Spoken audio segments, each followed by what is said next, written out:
শ্বশুর বাড়ি থেকে বেরোচ্ছে না কেন? একবার দেখুক তোরা যে আমি কত কাজ করছি।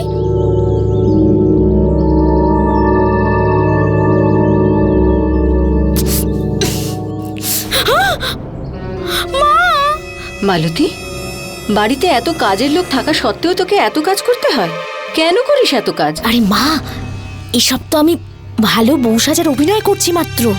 যদি এসব না করি তাহলে সম্পত্তি কি করে হাতে আসবে? তুমি তো আমার মা, তোমার থেকেই তো সব শিখেছি আমি। চলো চলো চলো। মালতী, শ্বশুর শাশুড়ির ব্যাপারটা তো তুই বুঝে নিবি, কিন্তু তোর ভাসুরও তো থাকেই বাড়িতে, আর ওরও তো অধিকার আছে এই সম্পত্তিতে। এবার বল তুই কি করবি?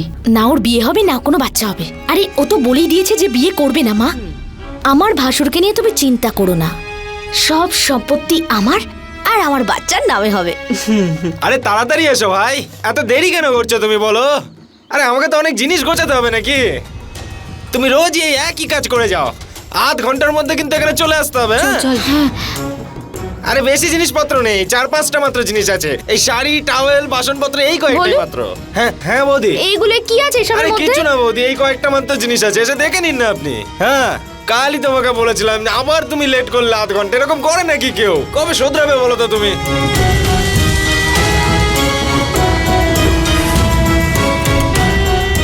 বুঝতে পারছি না এই বুড়ো বুড়ির আসলে হয়েছেটা কি। আরে 25 বছরের বিবাহবার্ষিকী ওদের, আর আর এভাবে আমাদের টাকা পয়সা ওড়াচ্ছে দান খয়রাতে। আরে মা, বাধা দে ওকে, তা না হলে তোর হাতে কিছুই আসবে না।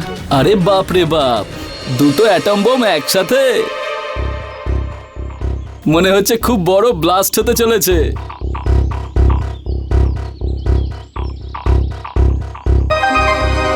কেমন আছো বাবা হেমন্ত? একদম ফাটাফাটি মাসি। এবার তুমি এসে গেছো তো কে জানে কি হবে। মা, দাদা তো এরকম ঠাট্টা করেই থাকেন। আরে বাপরে, আমি তো ভুলেই গেছি। মা, আমাকে একটু সাহায্য করো না, ওই গমের বস্তাগুলো সরাতে হবে। হ্যাঁ চলো। মা, একটু সাহায্য করো না।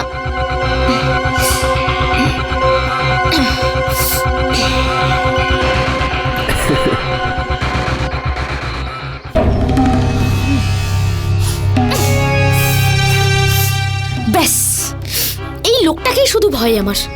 খুব ভয়ঙ্কর লোক মা, মনে হয় যেন ও আমাদের সব মতলবের কথা আগে থেকেই জেনে যায়। আরে মা, সাবধানে থাকিস এর থেকে, তা না হলে তুই কোনো সম্পত্তিও পাবি না, টাকাও না। সাবধানেই পা ফেলছি মা। আমিও কাঁচা ঘুঁটি সাজাইনি, দেখে নিও। সবার আগে তো এই লোকটাকে আমি রাস্তা থেকে সরাবো। আরে তুমিও না সত্যি মায়েরি, তোমাকে কতবার বললাম এখানে আসতে, তুমি খেতে গিয়ে কি করছো বলো তো? আরে তাড়াতাড়ি চলে আসো, তোমার জন্য লেট হচ্ছে বলে দিচ্ছি কিন্তু আমি। তাড়াতাড়ি এসো। ভোলু, হ্যাঁ হ্যাঁ এই বৌদি। জিনিসগুলো নে আর গিয়ে রেখে আয়। যা। সবকিছু প্রস্তুতি শেষ তো? হ্যাঁ, সব হয়ে গেছে। ভোলু, ভোলু, ভোলু নিচে রাখ। হ্যাঁ বৌদি। আরে রাখ না, তুই জলখাবারের ব্যবস্থা কর, আমি করে নেবো। যা যা। মা, হ্যাঁ, একটু সাহায্য করো না। এটা কি করবো? এদিকে বেশ ধর। বেশ ভালো কাজ করেছো। তুমি চিন্তা করো না, সব ব্যবস্থা আচ্ছা, হয়ে আচ্ছা। যাবে। আরে বৌমা, তুমি কেন কাজ করছো? বলো বলো।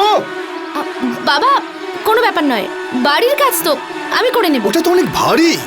আমি কতবার বলেছি, আরে, কিন্তু কোনো ওর ব্যাপার নয় কথাই বাবা, শুনে মা, না। সাবধানে সাবধানে। সাবধানে সাবধানে। বলো।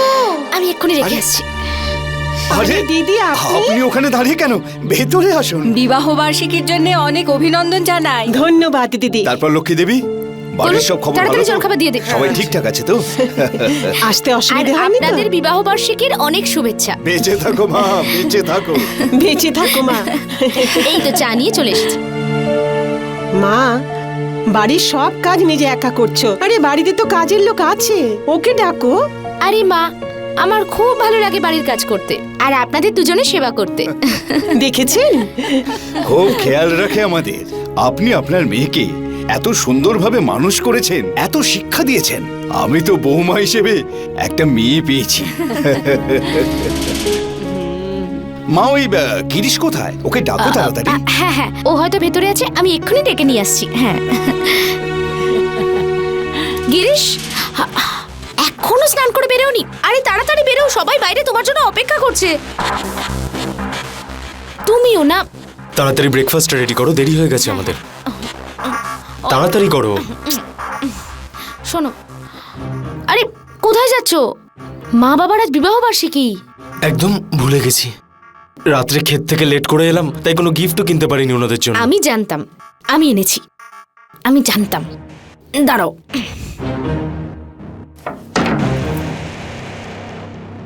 কেমন হয়েছে? খুব সুন্দর।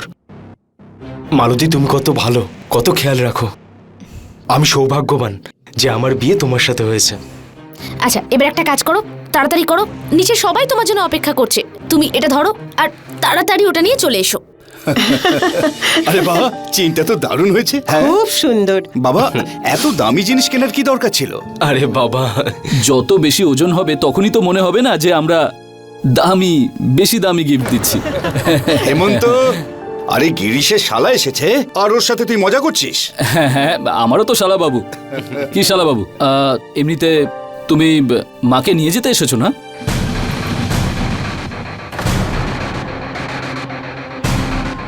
দিদি, আমি আর মনোজ কাল সকালবেলাই আমাদের বাড়িতে ফিরে যাব। কি কি বলছেন আপনি? মানে আজ সূর্য কোন দিক থেকে উঠলো? মানে এর আগে যখন আপনি এসেছেন 1 মাস না হলে তো যাওয়ার নামই করেননি। বাবা দেখো এনাকে, আজকে একদিনেই চলে যাচ্ছেন। দাদা, শাশুড়ি মা আমার আর তুমি মজা করছো। আরে তা তুইও মজা কর। আচ্ছা বাবা, আমি এলাম, তুই চলে আয়, জরুরি কাজ আছে, চলে আয় তাড়াতাড়ি। আসছি দাদা।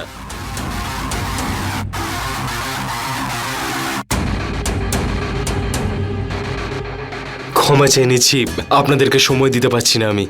যদি কিছু প্রয়োজন হয় আপনি ভলুর কাছ থেকে চেয়ে নেবেন। আসছি আমি। ঠিক আছে বাবা। শোনো, হ্যাঁ?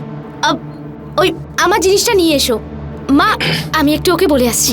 শোনো না। হ্যাঁ হ্যাঁ মা। এদিকে শোনো, এদিকে শোনো। এটা কি করলো তোমার দাদা? হ্যাঁ, সবসময় এরকম ঠেস মেরে কথা বলে। তুমি কিছু বলো না কেন তোমার দাদাকে? আমরা আমরা আমরা কি ওনার চাকর নাকি? আর তুমি ওর পেছনে লেজ নাড়িয়ে বেড়াও সব সময়। আরে মালতী, তুমি দাদার কথাগুলো শুনে খারাপ ভেবো না। দাদা তো সবসময় এরকম বলে, ছাড়ো না তুমি।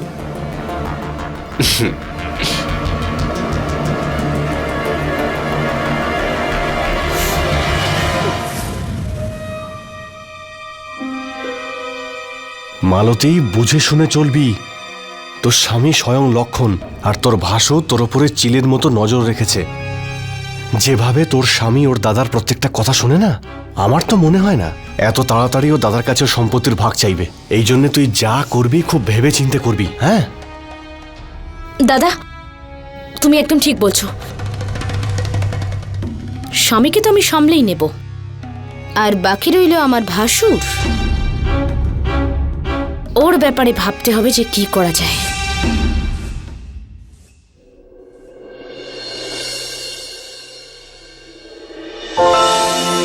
আরে মা, তুমি কেঁদো না, একদম কাঁদবে না। তুমি তো জানোই যে আমার বিয়ে করার ইচ্ছে নেই, কেন জোর করছো? আরে কতদিন তোকে এইভাবে দেখবো?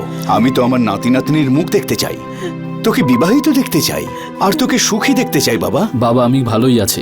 দাদা, আমি সবকিছুই জানি। একজন তোমাকে ঠকিয়ে চলে গেছে, তাই তুমি সারা জীবন এইভাবে বিয়ে না করেই কাটিয়ে দেবে? তা নয় তো কি?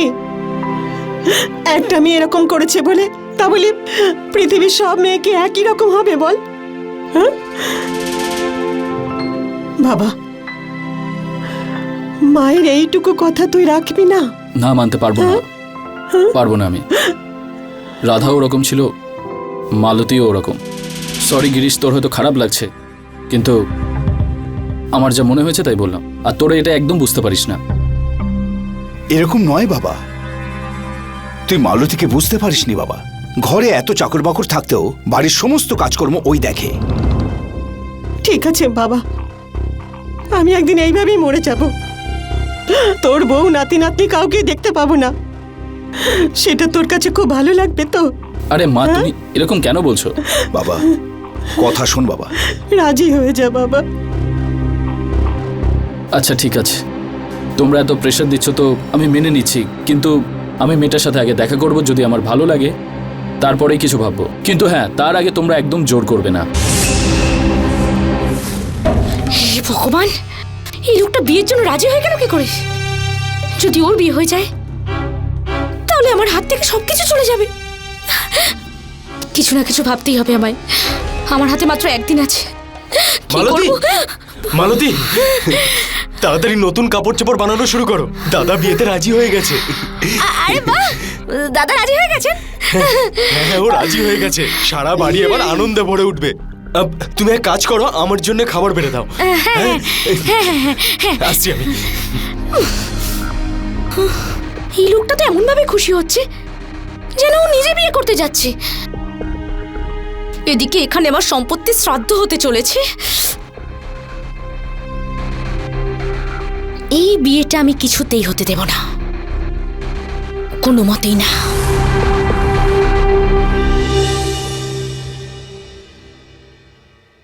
আপনারা এসেছিলেন, খুব ভালো লাগলো। বাবা সাবধানে যেও। আর বাড়ি পৌঁছে ফোন করবেন। নমস্কার। নমস্কার। নমস্কার। বৌমা, আমি আর তোমার বাবা বিয়ের তত্ত্বের জিনিস কিনতে যাব, তুমিও চলো না আমাদের সঙ্গে। তত্ত্ব জিনিস মানে? হ্যাঁ মা, তোমার মা বলছিল যে কাল যদি মেয়ে আমাদের পছন্দই হয়ে যায় তাহলে বিয়ের একটা তারিখ আমরা পাকা করে ফেলবো। হ্যাঁ, আরে বাই, এটা তো খুব ভালো ব্যাপার। এবার তুমি প্রার্থনা করো মা, হেমন্ত রোকে আর ওর হেমন্তকে পছন্দ হয়ে যায়। চলো মা, আমার না মাথাটা খুব ব্যথা করছে। আপনারা চলে যান না, আমি একটু বিশ্রাম নিয়ে নিই। হ্যাঁ হ্যাঁ মা, কোনো ব্যাপার নয়। আচ্ছা চলো মা, আমরা যাই। তুমি বিশ্রাম নাও, আমরা ঘুরে আসছি। তুমি বিশ্রাম করো মা। বাবা, আমি মাঠে যাচ্ছি, তোমার কি বাইরে যাওয়ার ছিল? হ্যাঁ, আমাদের ছেড়ে দাও না। চলো চলো আরে চলো ভোলু, চলো। আমার পার্স আর দুটো ব্যাগ নিয়ে আয়। হ্যাঁ, তাড়াতাড়ি। আরে তাড়াতাড়ি করো।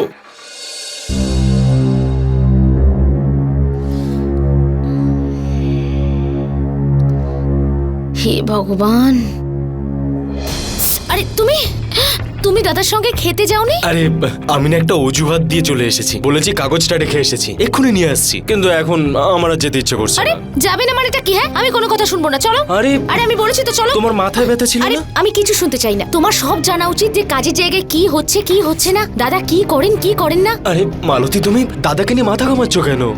আরে আমাদের কথা বলো না। আমি নিজের কথা সন্ধেবেলা বলবো, এখন যাও। আরে আমি মালতী, আমার বললাম তো কথাটা তো সন্ধেবেলা শোনো। বলবো, এখন যাও। আরে আমি যাচ্ছি। যাও যাও, সন্ধেবেলা বলবো, যাও। মালতী। যাও তুমি যাও যাও।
দাদা, আমি খুব খুশি এটা ভেবে যে তুমিও বিয়েতে রাজি হয়েছো। আমার বৌদি আসবে, বৌদি তোমার খেয়াল রাখবে। জানিস, ভগবান মা আর বাবার ওপর খুব খুশি, তাই তোকে আমার ভাই করে পাঠিয়েছে। তোর মতো ভাই যেন সবার হয়, কিন্তু তোকে নিয়ে আমার খুব চিন্তা হয়। কেন দাদা, আমার কি হবে? মালতীর উপর আমার একটুও বিশ্বাস নেই। আমি জানি যে তোর খারাপ লাগছে, কিন্তু সবসময় আমি মালতীর ব্যাপারে কথা বলি। দাদা, এরকম ব্যাপার নয়, তুমি মালতীকে ঠিকভাবে বুঝতে পারোনি। আমার পুরো বিশ্বাস আছে যেদিন তুমি ওকে চিনতে পারবে সেদিন সমস্ত ভুল ধারণা দূর হয়ে যাবে।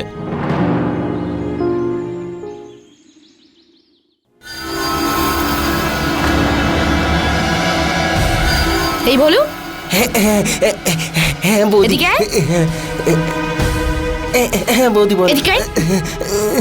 লুকিয়ে লুকিয়ে কি দেখছিলিস? কিছু দেখিনি বৌদি। হ্যাঁ? শোন না, বৌদি তে নাইলনের কোনো সুতো আছে? আছে তো দাদা বৌদি, আমি নিয়ে আসি। হ্যাঁ, যা যা নিয়ে আয় তো। আমি আসছি। বৌদি সুতো। সাবাস, আহ! সাবাস, কাজ হয়ে যাবে। এদিকে আয়। বৌদি এই দড়িটা একটা এদিকে, হ্যাঁ, আর আর একটা এদিকে। রাত্রিবেলা সবাই ঘুমিয়ে পড়ার পর এই দড়িটা এভাবে বেঁধে দিবি, বুঝেছিস? যেরকম আমি বলেছি সেরকমই করবি। আগে বৌদি। যদি কোনো গন্ডগোল করিস না তাহলে দেখে নিস। বৌদি সুতোটা তো বেঁধে দেবো, কিন্তু কেউ যেন জানতে না পারে বৌদি। ধর এটা। যতটা বলেছি ততটাই করিস। যা যা যা। এবার দেখি আমার ভাসুরকে কে বাঁচায়। আরে ওটার কোয়ালিটি খুব খারাপ ছিল। আরে না, আমি ভালো করে জানি কোন জিনিসটা ভালো আর কোন জিনিসটা খারাপ। আমাকে আর বলতে হবে না।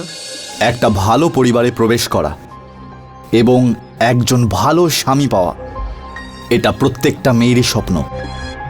কিন্তু এখানে যা ঘটছিল তা ভাবনার ঊর্ধ্বে ছিল। মালতীর কাছে সবকিছুই ছিল, একটা ভালো পরিবার আর একজন ভালো স্বামী, কিন্তু তা সত্ত্বেও সে খুশি ছিল না। কিন্তু কেন? কারণ সে পাওয়ার অফ প্রপার্টির কাগজপত্র নিজের হাতের মুঠোয় রাখতে চেয়েছিল। সম্পত্তির এমন কি নেশা যে মানুষ অপরাধ করতে বাধ্য হয়ে পড়ে।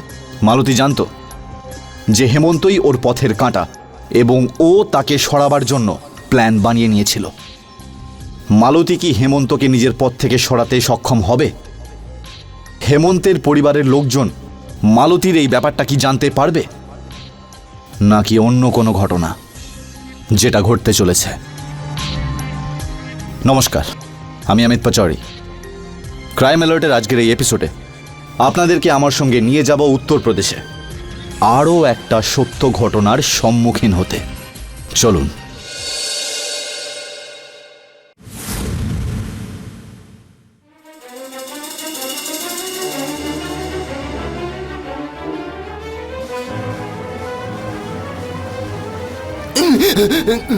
বৌদি তুমি তুমি তো আমাকে ভয় পাইয়ে দিয়েছিলে। শোন, যেরকম বলেছি সেরকমই করবি। ওকেও তো বাইরে নিয়ে আসতে হবে তোকে। কাকে? আরে তোর প্রিয় হেমন্ত দাদাকে। বৌদি আমি মরে যাব। মরবে তো ও, তুই নয়। চল। না বৌদি, আরে বৌদি, বউ।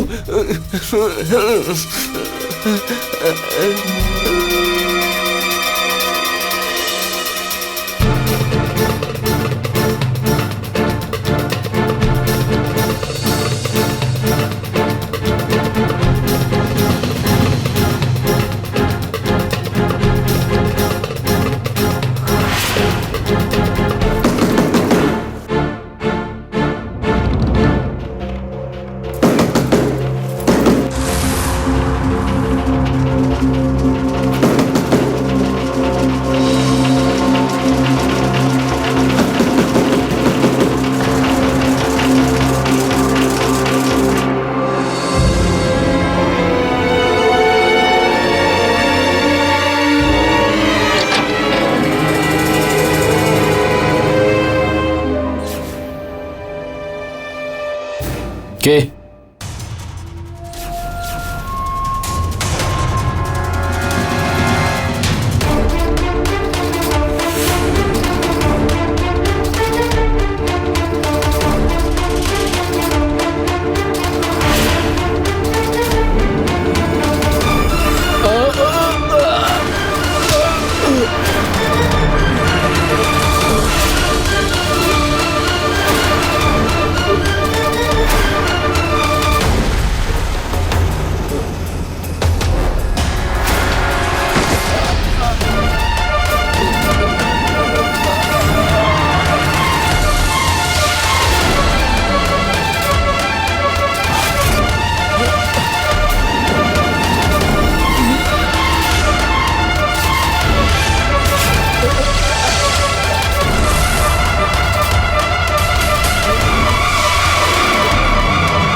আরে এসব কিসের আওয়াজ? হ্যাঁ ভোলু, ভোলু, আরে ভোলু কোথায় গেল?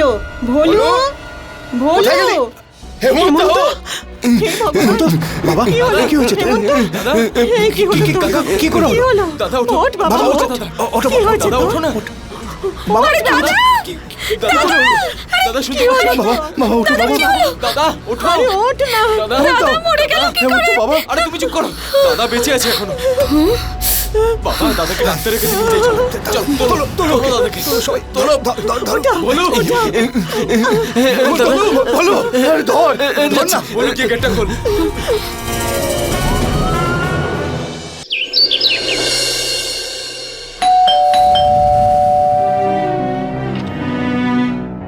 হেমন্ত, এই কি হয়ে গেল? হেমন্ত, হেমন্ত, এইসব কি করে হলো? কেন হলো? কি সুলেখা। হলো ওর? ভগবানের অসীম কৃপা যে এ প্রাণে বেঁচে গেছে।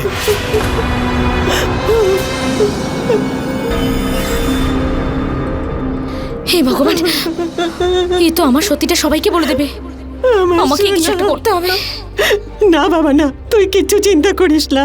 তোর মা আছে না, তুই তাড়াতাড়ি সুস্থ হয়ে উঠবি। ওকে ওকে ঘরের ভেতরে নিয়ে চলো।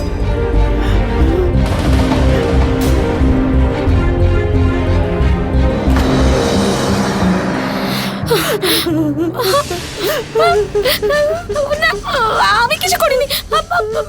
আমার এরকম কোনো উদ্দেশ্য ছিল না। প্লিজ আমার কথা বিশ্বাস করো। আরে মালতী, তুমি এসব কেন বলছো? না না, আমি কি হয়েছেটা কি তোমার? আরে কপালে যেটা লেখা ছিল সেটাই হয়েছে। দাদা প্যারালাইজড হয়ে গেছে। আর ডাক্তার বলল যে ওনাকে যাতে কোনো রকমের টেনশন না দেওয়া হয়, না হলে দাদা কখনো সুস্থ হতে পারবে না। আমাদের ওনার খেয়াল রাখতে হবে।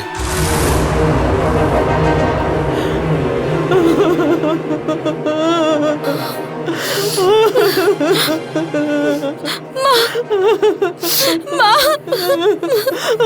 মা মা গো, মা কাঁদবেন না। চলুন, আমি জানি যে দাদা শরীর ঠিক নেই, কিন্তু খুব তাড়াতাড়ি সুস্থ হয়ে যাবে। আপনি কাঁদবেন না। সারা রাত আপনি ঘুমোননি, যান গিয়ে একটু বিশ্রাম নিয়ে নিন। দাদা খুব তাড়াতাড়ি সুস্থ হয়ে যাবেন মা। বাবা আপনিও যান, এবার একটু বিশ্রাম নিয়ে নিন। বলু, যা মা বাবাকে নিয়ে যা। বলু, নিয়ে যা। নিয়ে যাচ্ছি। এর খেয়াল রেখো। হ্যাঁ বাবা।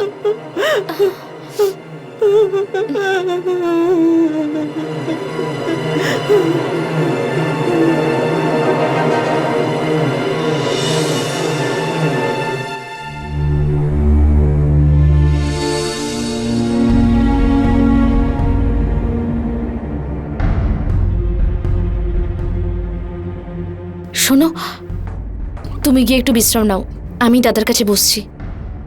দাদাও নিশ্চয়ই মানসিক আঘাত পেয়েছেন। তুমি গিয়ে বিশ্রাম নিয়ে নাও।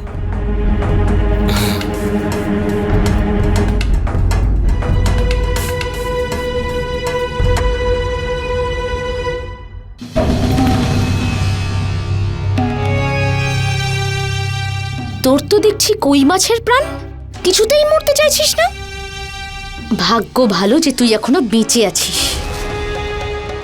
যদিও আমার কিছু যায় আসে না, তুই বেঁচে থাকিস বা মরে যাস, কারণ তোর অবস্থা তো মরা মানুষেরই মতো। কিন্তু আনন্দের ব্যাপার হলো, এবার থেকে তোর সামনে হাত পাততে হবে না আমাদের। এবার দেখিস আস্তে আস্তে তোরই চোখের সামনে সবকিছু কিভাবে আমার হয়ে যায়। সব সম্পত্তি নিজের মুঠোয় করে নেব আমি। বেশি হিরোগিরি দেখাস না, তুই তো শুধু নাটক দেখতে থাক, বুঝলি?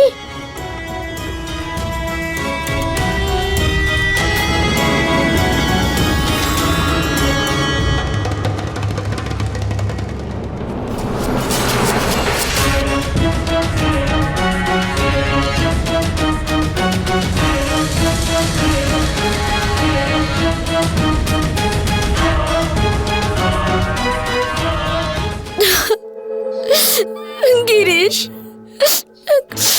কি হয়েছে তোমার? তুমি এত মন মরা কেন? আমি জানি তুমি দাদার জন্য খুব চিন্তা করছো। চিন্তা করো না, দাদা ঠিক হয়ে যাবে। হ্যাঁ, আমি বললাম তো, আমি দাদাকে ঠিক করে দেব। আমি আছি তো, তুমি চিন্তা করো না। আচ্ছা শোনো, তুমি এরকম মন খারাপ করো না, যাও তুমি গিয়ে ফ্রেশ হয়ে এসো। হ্যাঁ যাও, আরে যাও, আমি বললাম তো সব ঠিক হয়ে যাবে, যাও। মালতী, তুমি সত্যিই খুব ভালো। আচ্ছা হয়েছে হয়েছে, যাও এবার গিয়ে ফ্রেশ হয়ে যাও। আমি তোমার জন্য ভালো করে চা করে নিয়ে আসছি, ঠিক আছে? যাও যাও যাও।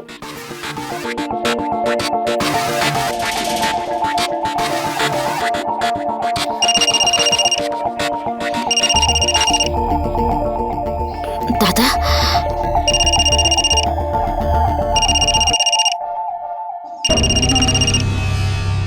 হ্যাঁ দাদা। আরে দাদা, একবার তো আসতে হবেই। আরে এসে একটু নাটক করে নিও। আমি জানি, আরে মেরে ফেলারই তো চেষ্টা করেছিলাম আমি, কিন্তু ভাগ্য ভালো তাই বেঁচে গেল। তবে একটা ব্যাপার ভালো হয়েছে, পঙ্গু হয়ে গেছে বেটা। আরে অন্তত সবকিছুর জন্য ওর সামনে হাত তো পাততে হবে না। হ্যাঁ দাদা, এবার আমাকে এরপর কি করতে হবে সেটা আমি দেখছি।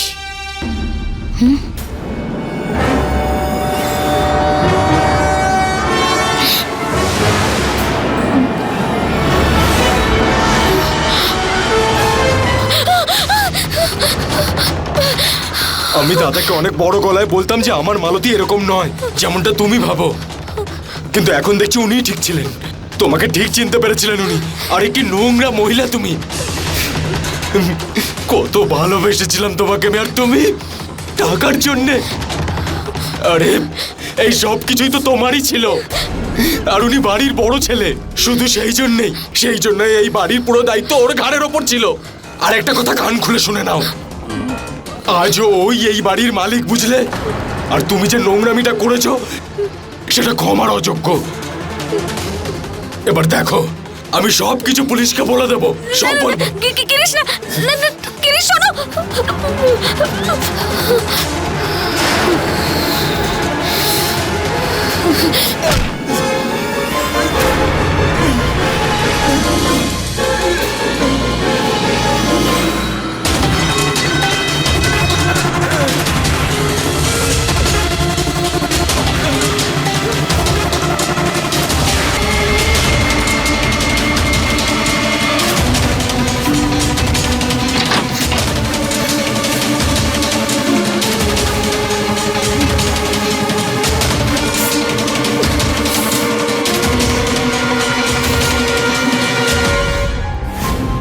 কিছু কিছু মানুষের কাছে টাকা পয়সার সামনে জীবনের কোনো মূল্য হয় না।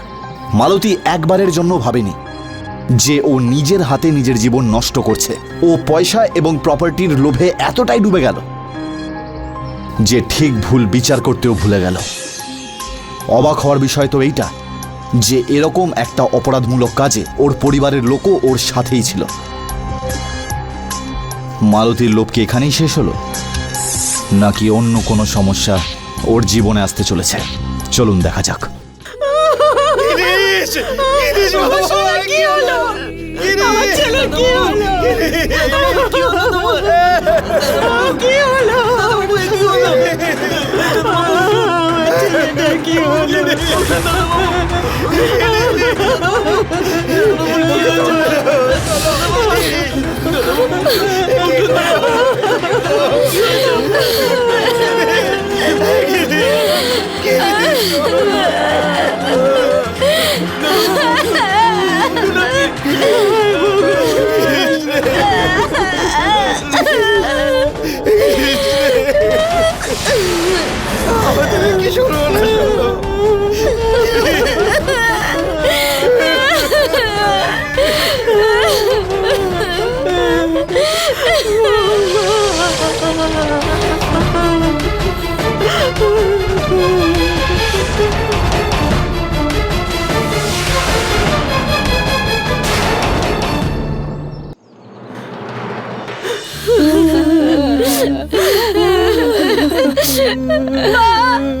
দেখো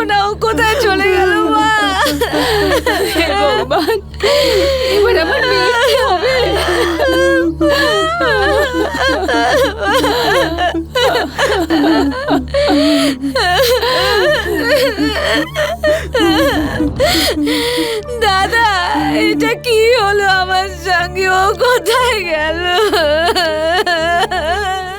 আচ্ছা সুবেদার বাবু, আমি জানি এটা প্রশ্ন করার সঠিক সময় নয়, কিন্তু আমাদের এটা জানা দরকার যে ঠিক কি হয়েছিল। আচ্ছা, উনি কি করে পড়ে গেলেন?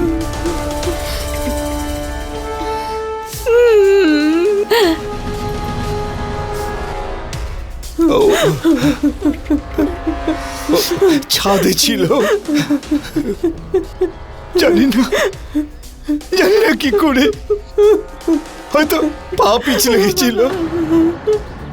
কেউ কি দেখেছিলেন?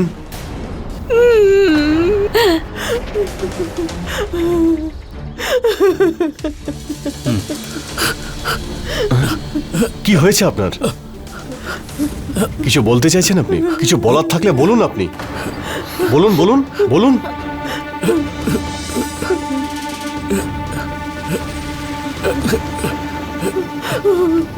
আরে কিছু তো বলুন, বলুন বলুন। মা দেখুন না, মা দেখুন না দাদার কি হয়েছে, দেখুন না মা। ইন্সপেক্টর সাহেব, ওকে ছেড়ে দিন।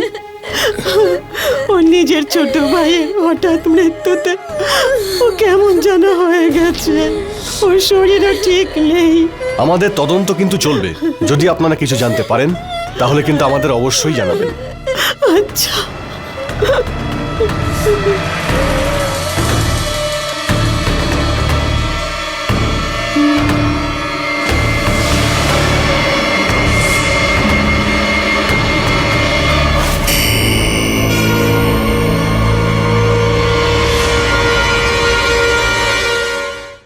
তোর ভাসুর কিন্তু হুইল চেয়ারে বসেও শান্ত নেই। এই রকম অবস্থাতেও কিন্তু কিছু বলতে চাইছে। তাই খারাপ কিছু হওয়ার আগেই সম্পত্তি নিজের নামে করে নে। তুই ঠিক বলেছিস দাদা, এই ব্যাপারটা তো হালকা ভাবে নিলে আমাদের চলবে না। আর তাছাড়াও অনেক চাল চালতে হয়েছে এই প্রপার্টির জন্য আমাকে। এবার তো কিছু না কিছু করতেই হবে। যত তাড়াতাড়ি সম্ভব এই পুরো সম্পত্তি কোনো না কোনো ভাবে আমার নামে করে ফেলতেই হবে। কিভাবে? আমার স্বামী ওপরে একা আছে, ভাবছি পুরো পরিবারটাকেই ওর কাছে পাঠিয়ে দিই। না থাকবে বাঁশ, না বাজবে বাঁশি। সবাইকে? কি করবি তুই? সবকিছু আমি ভেবে নিয়েছি দাদা।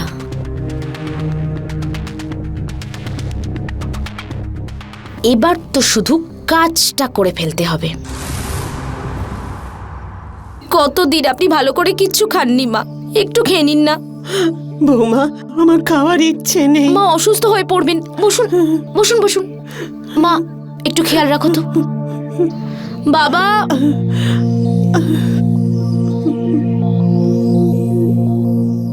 বাবা এরম করলে কি করে হবে বাবা?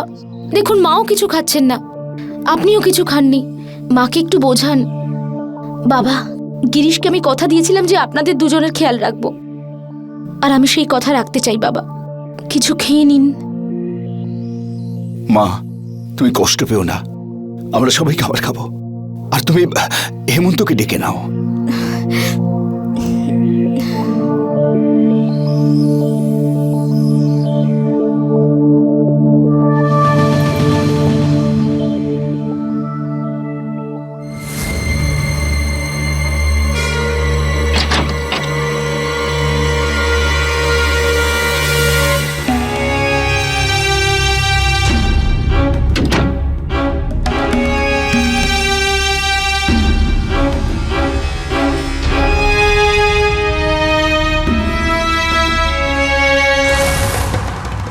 হয়েছে? খুব খারাপ লাগছে? ভাইয়ের কথা মনে পড়ছে? ও কোনো ব্যাপার নয়, আমি তোমাকেও ওর কাছে খুব তাড়াতাড়ি পাঠিয়ে দেব। হ্যাঁ,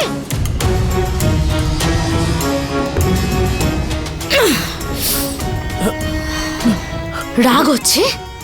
তাহলে মার। আরে মার না, মার।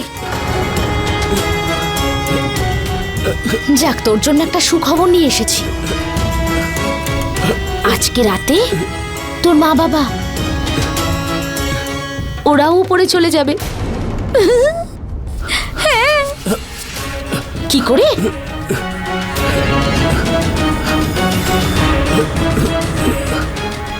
এই দেখ, খালি শিশি। এর মধ্যে বিষ ছিল, যেটা এখন খাবারে মিশে গেছে। আজ রাতে তুই আর তোর মা বাবা সবাই খাবার খেয়ে উপরে যেতে চলেছিস। তুই তৈরি হয়ে থাক। হ্যাঁ,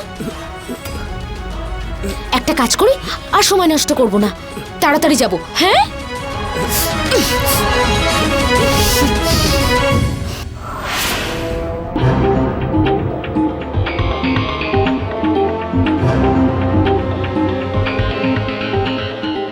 বলু।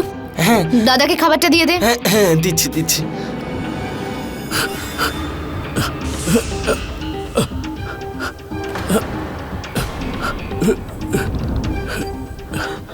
বাবা, যা হওয়ার তা হয়ে গেছে, খাবারটা খেয়ে নে।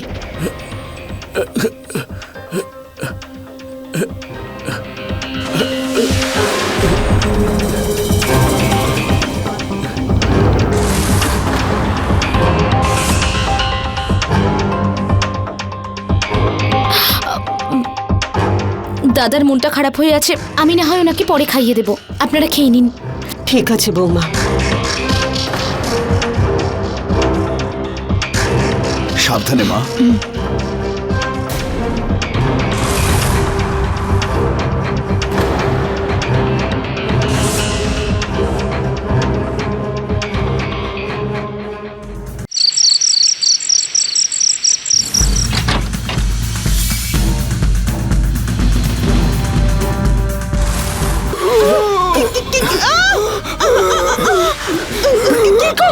করছো কি?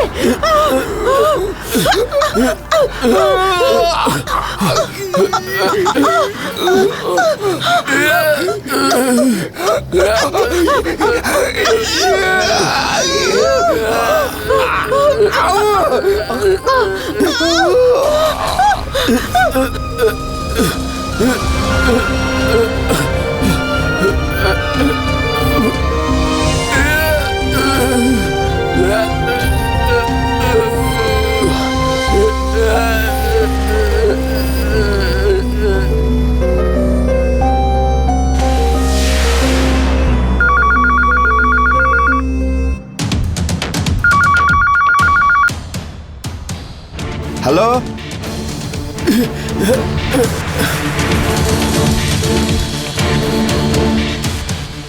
হ্যালো।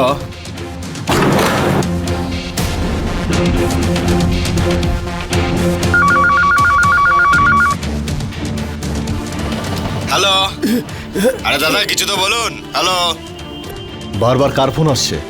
স্যার, একটা নম্বর থেকে বারবার ফোন আসছে, অদ্ভুত কি সব আওয়াজ শোনা যাচ্ছে স্যার। আর এটা তো সুবেদার বাবুর নাম্বার। মনে হচ্ছে কোনো গন্ডগোল আছে। আচ্ছা, কিছুদিন আগে ওনার ছেলে মারা গিয়েছিল না? চলো।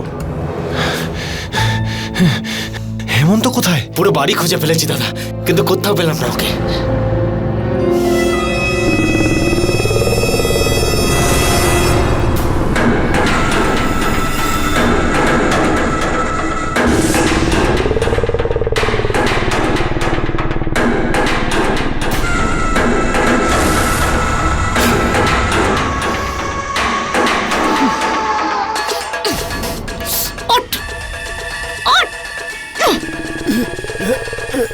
তেল ফুরিয়ে এলো, তবু প্রদীপ নিভল না।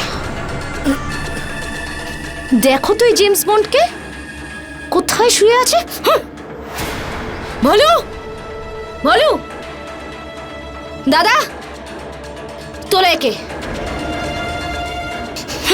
নিয়ে চলো।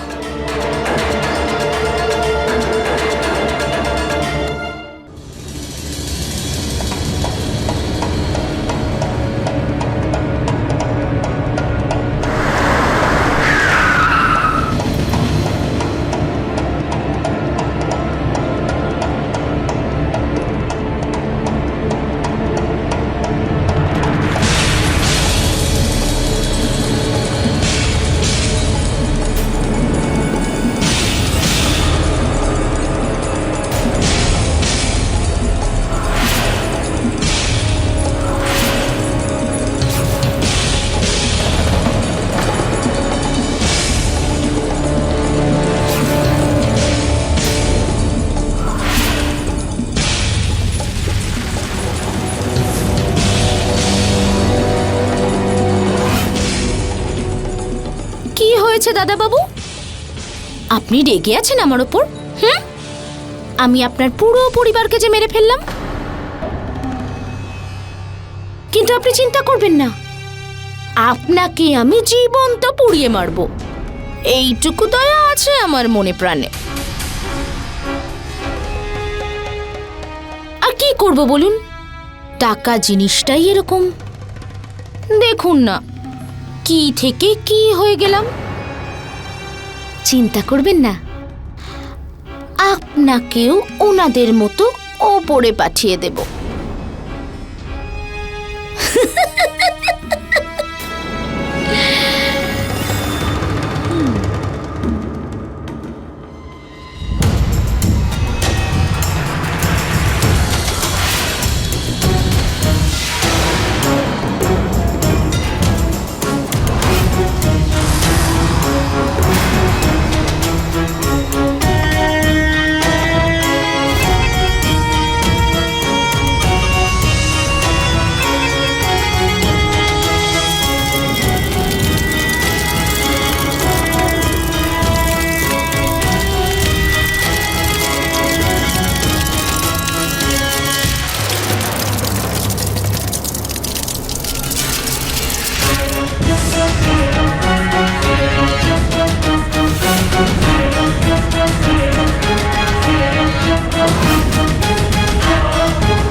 এদের সবাইকে ধরো তাড়াতাড়ি।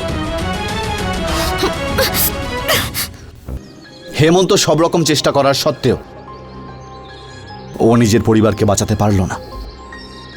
ওর পুরো পরিবার শেষ হয়ে গেল। বেশি পাওয়ার ইচ্ছে রাখাটা অন্যায় নয়, কিন্তু বেশি পাওয়ার লোভে অন্যায়ের পথকে বেছে নেওয়া এইটা অন্যায়। মালতীর লোভ ওর ওপর এতটাই ভারী পড়ে গেছিল যে ও কারোর কথা না ভেবে অন্যায়ের পর অন্যায় করে যাচ্ছিল। ও ভুলে গেছিল যে অন্যায়ের পথ শেষ হয় জেলের 4 দেওয়ালের ভেতরে। আজ ভোলু, মোহন এবং মালতী জেলের 4 দেওয়ালের পেছনে ঘানি টানছে। এরই সাথে আমি অমিত পাচৌরি ক্রাইম অ্যালার্টের এই এপিসোডে আপনাদের থেকে বিদায় নিচ্ছি। আবার কোনো সত্য ঘটনা নিয়ে আপনাদের সামনে উপস্থিত হব। ততক্ষণ মনে রাখবেন দর্শক বন্ধুরা, ক্রাইমের থেকে বাঁচতে গেলে অ্যালার্ট থাকতে হবে। ক্রাইম অ্যালার্ট, অন্যায়ের বিরুদ্ধে সোচ্চার।